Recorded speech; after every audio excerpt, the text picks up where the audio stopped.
तो नमस्ते बच्चों।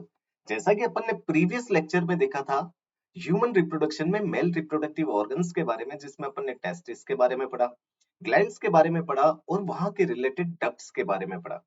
आज जो अपन स्टार्ट करने वाले हैं वो फीमेल रिप्रोडक्टिव सिस्टम स्टार्ट करने वाले हैं। बेटा हमेशा ध्यान रखना, जब भी आप एनसीईआरटी लाइनें पढ़ते हो उसके बाद कुछ क्वेश्चंस आप अपने सोल्व किया करो। तो देखो, आज अपन स्टार्ट करते हैं फीमेल रिप्रोडक्टिव सिस्टम से। काफी इंटरेस्टिंग है, आपको अच्छे से समझ में आएगा। Let we start with female reproductive system.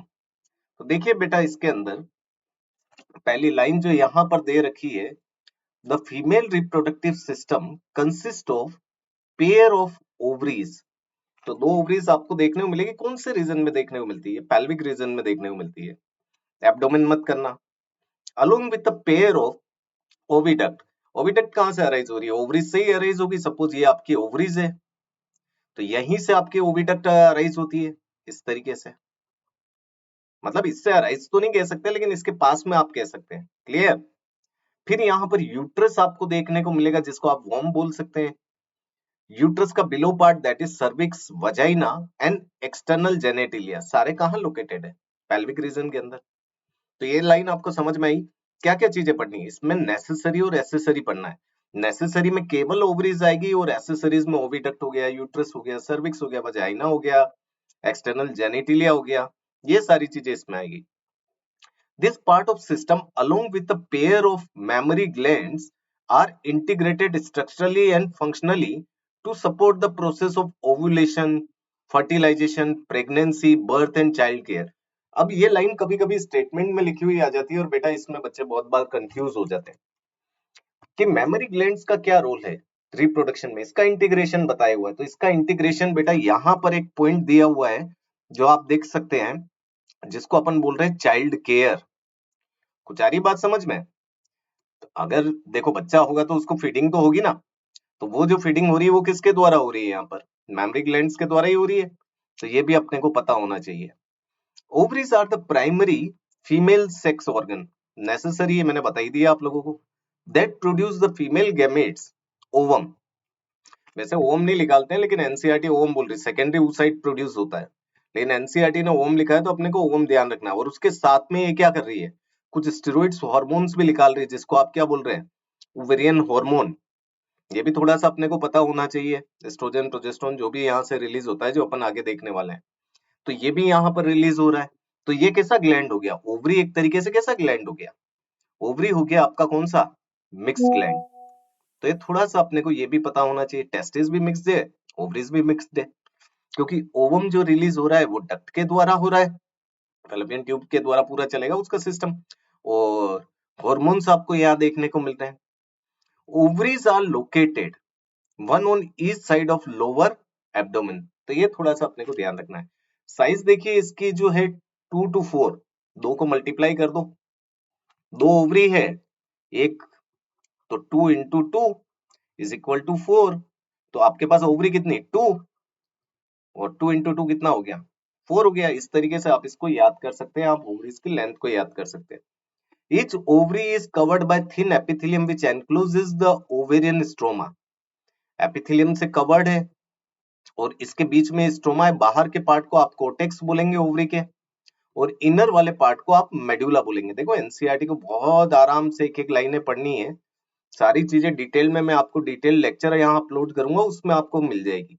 लेकिन अभी अपने को केवल एनसीईआरटी पर फोकस करना है। इसके आगे अपन देखते हैं फीमेल पेल्विस।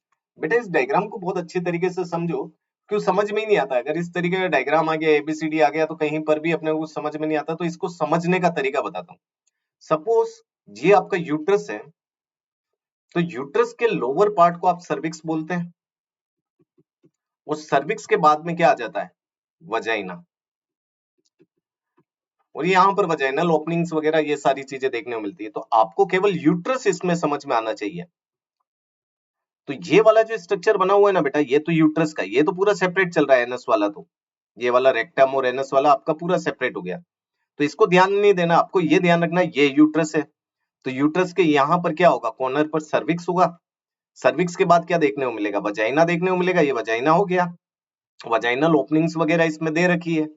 बाकी आपको जब एक्सटर्नल जेनिटिलिया का स्ट्रक्चर अगर मैं बताता हूं, तो बाहर की तरफ बेटा इस तरीके से ये जो बनी हुई है ना, this is labia majora, fleshy fold of skin है। अंदर लेबिया माइनोरा आ जाएगी इस तरीके से, और ये एंटीरियर पार्ट जहां जुड़ी है वो क्लाइटोरिस से, और नीचे की तरफ 4 शीटे होते हैं, और बीच में एक यूरेथ्रल मिएटस है और एक वेजाइनल मिएटस है। ये पूरा एरिया वेस्टिब्यूल कहलाता है। कंप्लीट स्ट्रक्चर को अपन वल्वा बोलते हैं। वापस ध्यान रखिए, फ्लेशी फोल्ड ऑफ स्किन जो आपको देखने को मिल रही है वो लेबिया मेजोरा, तो ये हो गई आपकी लेबिया मेजोरा। फिर इसके बाद में आपको फोल्ड ऑफ स्किन, ये माइनोरा, तो ये हो गया लेबिया माइनोरा।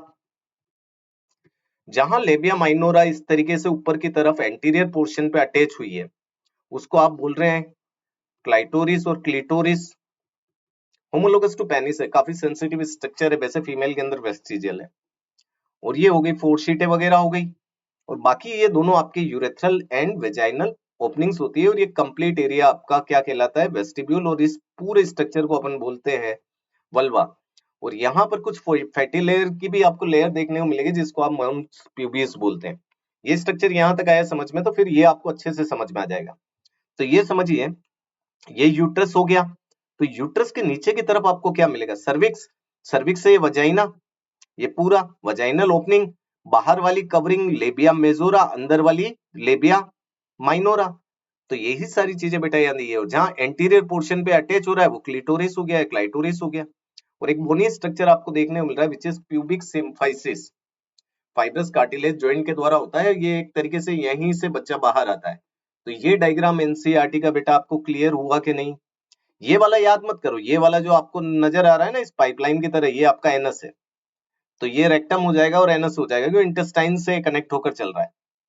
कोलोन से कनेक्ट हुआ, रेक्टम बना, रेक्टम से एनस बना। तो ये वाला आपको पता हो जाना चाहिए। और इस यूट्रस के पास में ब्लैडर आपको देखने को मिल रहा है, तो ब्लैडर की ओपनिंग को तो आपको पता ही है, यूरेथ्रा के द्वारा होगी। तो ये भी डायग्राम अपना क्लियर हो गया। तो इस डायग्राम को आप अच्छी तरीके से लेबल कर सकते हैं अगर एबीसीडी का क्वेश्चन आपके एग्जाम्स में आता है। सिंपल बेटा, डायग्राम आए ना समझ में किस तरीके से आपको याद करना है। तो ये सारी चीजें होती है बेटा, जिससे अपनी एनसीईआरटी क्या हो जाती है, सिंपल हो जाती है। Is it clear? इसके आगे चलते हैं। देखो फीमेल रिप्रोडक्टिव सिस्टम, जैसे कि यहाँ पर बताया, the oviduct, fallopian tube, uterus and vagina constitute of the female accessory duct. बच्चा एक जगह और कंफ्यूज होता है, वो कंफ्यूज होता है इसमें वजाइना पर, कि वजाइना भी डक्ट है, बिल्कुल डक्ट है, और वो किसके अंदर आ रही है, आपकी एसेसरी डक्ट के अंदर। हाँ, इसकी साइज देखेंगे 10 से 12 सेंटीमीटर लॉन्ग है आपका fallopian tube, and extends from the periphery of each ovary to the uterus. तो ये यहां से एक्सटेंड होकर जा रहा है यूट्रस की तरफ, इस तरीके से। क्लियर? ये देखो ना, यहां से ये होते हुए जा रहा है बेटा, ये स्ट्रक्चर है, ये पूरा फिमरे बना हुआ है, और ये फैलोपियन ट्यूब कहां जा रहा है, यूट्रस की तरफ। और किसके पेरिफेरी में, ओवरी के पेरिफेरी में। Clear? The part closer to the ovary is the funnel shaped infundibulum. ये फनल जैसा दिख रहा है आपको, इसको हम क्या बोल रहे हैं, infundibulum. The edge of the infundibulum possess finger like projection called fimbriae, ये वाले फिमरे, ये पूरा इनफंडिबुलम, एम्पुला, और ये स्टमस हो गया, which help in collection of the ovum after ovulation। तो एक बात हमेशा ध्यान रखो बेटा, यहाँ पर जो इंटरेस्टिंग चीज आपको ध्यान रखनी है, तो यहाँ की मेन इंटरेस्टिंग चीज जो है बेटा वो ये है कि ओवम रिलीज कहाँ होता है। ओवम रिलीज आपकी बॉडी कैविटी में होता है, और ये फिम्ब्रे उसको कैच करता है, which is a part of infundibulum, finger like structure. उसने इसको कैच किया, कैच करने के बाद वो कहाँ आगे, ये सिलेटेड होती पूरी फैलोपियन ट्यूब, एम्पुला तक ले जाएगी, वहीं पर फर्टिलाइजेशन होना है। तो ये चीज आप समझिए, यूटरस के पार्ट वाला जो पास वाला जो पार्ट है ना, उसको अपन स्टमस बोल रहे हैं, और वो एकदम नैरो एंडिंग है यहाँ पर यूटरस से जो कनेक्ट है। तो ये पैराग्राफ, ये डायग्राम आपको अच्छे से आ जाना चाहिए। देखो यहाँ पर आपने क्या क्या बताया है, समझिए इसके अंदर। यहाँ पर आपने स्टमस देखा जो इससे कनेक्ट है, आपने इनफंडिबुलम देख लिया, आपने एम्पुला देख लिया, ये यूट्रस है। तो यूट्रस में बाहर वाली लेयर को तो आप पेरीमेट्रियम कहते हैं, मेटाबोफाइब्रस कनेक्टिव टिश्यू। बीच में उसके मसल्स है जिसको आप स्मूथ मसल्स कह रहे हैं, this is your myometrium, strong contraction करेगी at the time of parturition. अंदर उसके एंडोमेट्रियम में जो आपके एक तरीके से वेस्कुलराइज्ड है, इसी की शेडिंग की वजह से हर मेंसेस के अंदर जो शेड होती है वो एंडोमेट्रियम होती है। वो इसकी शेडिंग की वजह से क्या होता है कि मेंसेस स्टार्ट होती है ना, ब्लीडिंग होगी वहां से। Is it clear? तो ये छोटी छोटी चीजें भी आप लोगों को इस डायग्राम में समझ में आनी चाहिए। मैं एक सिंपल सा डायग्राम यहाँ पर बना देता हूँ इसका, ताकि आपको और अच्छे से क्लियर हो जाए। जैसे कि सपोज ये फंडस पार्ट हो गया आपके यूट्रस का, ये बॉडी पार्ट हो गया, और नैरो एंड जो आपको इसको देखने को मिल रहा है, दिस इज सर्विक्स। तो ये सर्विक्स हो गया। तो suppose this one is cervix, ये आपका इसका फंडस पार्ट हो गया। अब जैसे कि आपको पता ही है फंडस से क्या कनेक्ट होगी, फंडस से कनेक्ट होगी आपकी फैलोपियन ट्यूब, और ये इसका थोड़ा सा लार्ज पार्ट है, वो एम्पुला हो गया।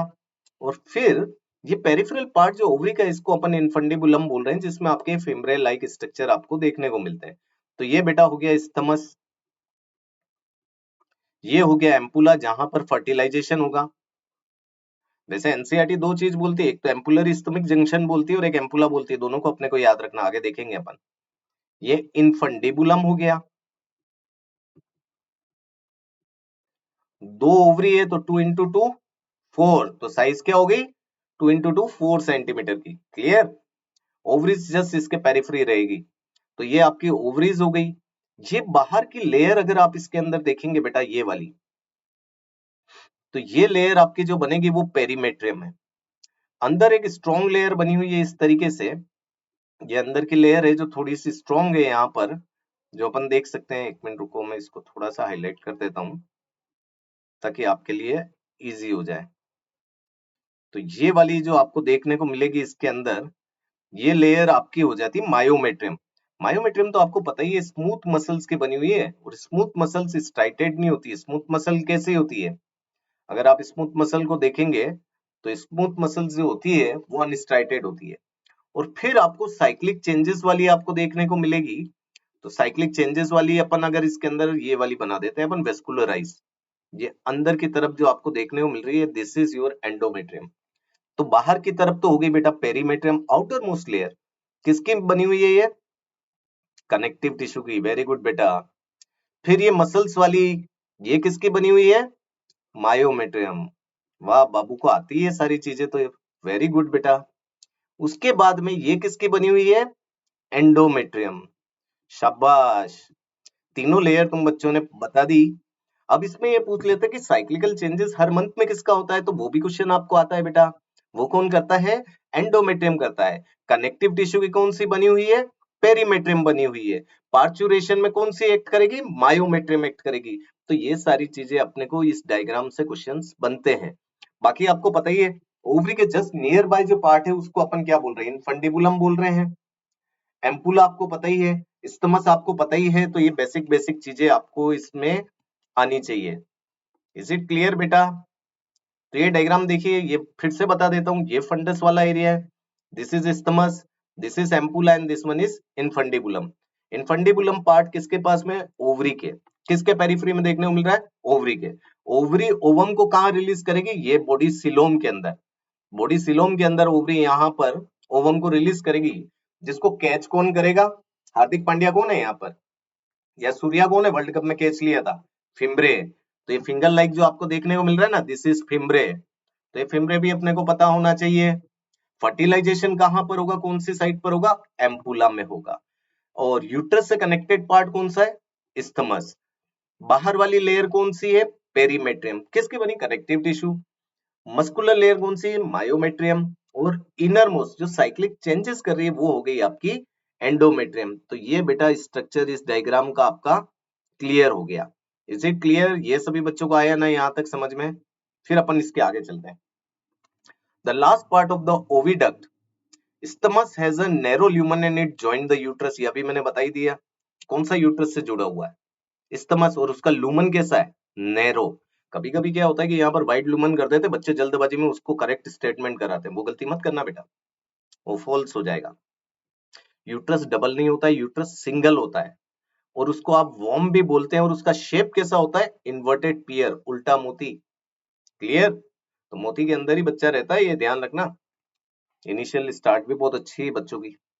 It is support by the ligament attach to the pelvic wall. Pelvic wall पर ये अटैच है, आपको ये भी पता होना चाहिए। The uterus open into vagina through a narrow cervix, मैंने डायग्राम में बताया था। लोअर एंड कौन सा हो गया, यूट्रस का सर्विक्स, और उसके नीचे वजाइना, तो वहां पर ओपन होगा, दोनों ही क्या हो गई, बर्थ कैनाल हो गई। The cavity of cervix and the cervical canal along with vagina forms the birth canal. तो ये बेटा आप लोगों को पता होना चाहिए कि बर्थ कैनाल किससे बनी हुई है, क्योंकि ये क्वेश्चन पूछा जाता है।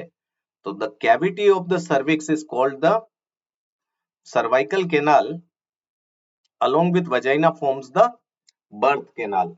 ये लाइन बेटा अच्छी तरीके से ध्यान रखना, और एक यूट्रस के शेप की भी ध्यान रखना। इन्वर्टेड पियर, पियर शेप मत कराना। कैसा करना आपको, इन्वर्टेड पियर। कभी कभी लिखा हुआ आ जाता है uterus is like a peer shape, वो मत कराना। Wall of uterus has 3 layer of tissue. The external thin membranes perimetrium, जो मैंने आपको बताई है कनेक्टिव टिश्यूज की बनी हुई है, थिन मेम्ब्रेनस है, क्लियर। और थिक लेयर कौन सी है, स्मूथ मसल्स है, जिसको आपने मायोमेट्रियम बोला। और ग्लैंडुलर कौन सी है, एंडोमेट्रियम। और ये देखिए वही लाइन जो मैंने आपको बताई है, the endometrium undergo cyclical changes during menses cycle while the myometrium exhibits strong contraction during the delivery of the baby। तो बेटा इसमें कोई ऐसी बहुत बड़ी रॉकेट साइंस नहीं है इस डायग्राम में कि आपको समझ में ना आए ना आप आंसर रॉन्ग कराएं। सिंपल सिंपल लैंग्वेज में सिंपल सिंपल से स्ट्रक्चर्स दिए हैं, और इन स्ट्रक्चर्स को आपको अच्छे से समझ में आना चाहिए। Is it clear. तो सिंपल सिंपल सी बातें हैं बेटा जो आपको आती है, सारी चीजें आपको आती है, ये हमेशा ध्यान रखिए। The female external genitalia include mons pubis. तो ये तो मैंने बताई था, फैटी टिश्यूज की बनी हुई होती है, प्यूबिक हेयर भी होते हैं। लेबिया मेजोरा, ये थोड़ी सी सॉफ्ट होती है। फ्लैशी का मतलब क्या हो जाता है बेटा, सॉफ्ट प्लस आपके फैट सेल्स वहां देखने को मिले। ये जो फैट सेल्स होते हैं लेबिया माइनोरा के अंदर ये एब्सेंट आपको देखने को मिलते हैं। लेबिया माइनोरा के अंदर आपको कोई भी फैट सेल्स आपको देखने को नहीं मिलेंगे। लेबिया मेजोरा में देखने को मिलते हैं, इसलिए इसको फ्लैशी फोल्ड ऑफ स्किन कहते हैं। सॉफ्ट है और उसके साथ में फैट सेल्स है। हाइमन आपको देखने को मिलेगा, कभी कभी पहले कहा जाता था, जैसे कि अपने पुराने लोग हैं वो तो इसको क्या मानते थे हाइमन को, कि ये साइन ऑफ वर्जिनिटी है। लेकिन आज के टाइम में बेटा पढ़े लिखे लोग हो गए तो वो इसको वर्जिनिटी सिंबल नहीं देते हैं। क्लाइटोरिस का स्ट्रक्चर मैंने आप लोगों को बता ही दिया था पहले ही, क्लाइटोरिस या क्लिटोरिस जो भी आप इसको प्रोनाउंस करते हैं। बाकी आप देखिए mons pubis is the cushion of fatty tissues covered by skin and pubic hair, ये भी आपको ध्यान रखना है। Labia majora are fleshy fold of tissue which extends down from the mons pubis and surround the vaginal opening। तो मैंने आपको बताया था लेबिया मेजोरा कहां से आ रही है, एक्सटेंड फ्रॉम द मोन्स प्यूबिस, यानी कि ऊपर से इस तरीके से ये आपकी लेबिया मेजोरा आती है। ये देखो ऐसे ये स्ट्रक्चर बनता है, स्टोमेटा नहीं बना रहा हूँ, उसी टाइप का डायग्राम होता है इसका भी थोड़ा सा। और ये यहाँ पर आपकी मोन्स प्यूबिस हो गई, दिस इज मोन्स प्यूबिस। तो यहां से एक्सटेंड होते हुए किसको कवर कर रही है, ये वजाइनल ओरिफिस हो गया, इसको ये कवर करती है, तो ये भी अपने को पता होना चाहिए। फिर इसके आगे अपन देखते हैं, the opening of vagina is open covered partially by a membrane. Partially covered है बेटा, फुली कवर्ड मत कराना, यहीं पर तो बच्चा मिस्टेक कर देता है, तो मैं इसको भी मार्क कर देता हूं, partially by membrane called hymen. पूरी तरीके से कवर्ड नहीं होती, पार्शियली कवर्ड होती है, थोड़ा सा इसको भी ध्यान रखना। Clitoris is the finger like structure which lies at the upper junction of two labia minora, जो मैंने बताई था, यहां से जब माइनोरा जुड़ जाएगी तो ऊपर के जंक्शन को आप क्लिटोरिस बोल रहे हैं, जो वेस्टिजियल है वैसे तो फीमेल के अंदर। अबाउ द यूरेथ्रल ओपनिंग, यहाँ पर यूरेथ्रल ओपनिंग है, अबाउ द वेजाइनल ओपनिंग मत कर देना, urethral opening. The hymen is often torn during the first coitus. अगर ये लाइन लिखी हुई आए तो भी अपने को राइट करना है, क्योंकि एनसीईआरटी कहते हैं the hymen is often torn during the first coitus.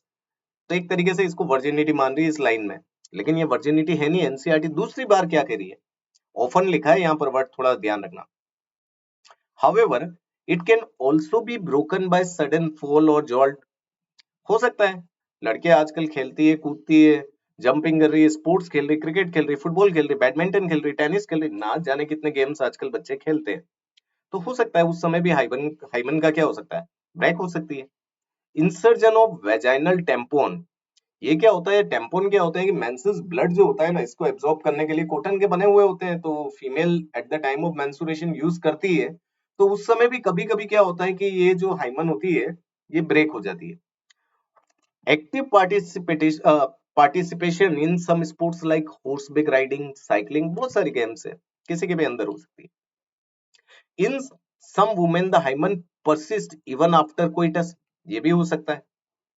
The hymen is often torn during the first coitus, ये यहाँ पर लिखा हुआ है, लेकिन इन्होंने देखो दूसरी लाइन क्या ली है, in some women the hymen persist even after coitus, ये भी हो सकता है। तो in fact the presence or absence of hymen is not a reliable indicator of virginity or the sexual experience। तो ये सारी बातें बेटा अपने लोगों को आनी चाहिए, तभी अपन जाकर ये सारी चीजें कर सकते हैं।